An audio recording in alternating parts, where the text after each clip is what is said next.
বগুড়া জেলা সোনাতলা থানা বিএনপির সভাপতি কেম আহসান জাকির ভাই সহ আজকে আমরা সোনাতলা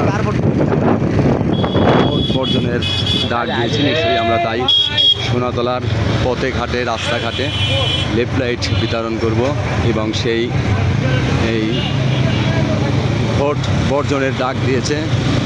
ইনশাল্লাহ এই ভোট সাধারণ জনগণ যেন কেউ দিতে না যায়, তাই আমরা ভোট বর্জনের ডাক দিয়েছি। এই ভোট মানি না, অবৈধ নির্বাচন। এই নির্বাচনে বাংলাদেশের জনগণের জানমালের নিরাপত্তা নাই বলেই আজ আমরা এখানে এসেছি। ভোট বর্জনের ডাক দিয়েছি। সেই লাইক কমেন্ট শেয়ার করবেন, ইউটিউব চ্যানেল সাবস্ক্রাইব করে বেল আইকনটা অন করে রাখবেন। যে কোনো মুহূর্তে যে কোনো ভিডিও আপনাদের কাছে পৌঁছে যাবে সরাসরি।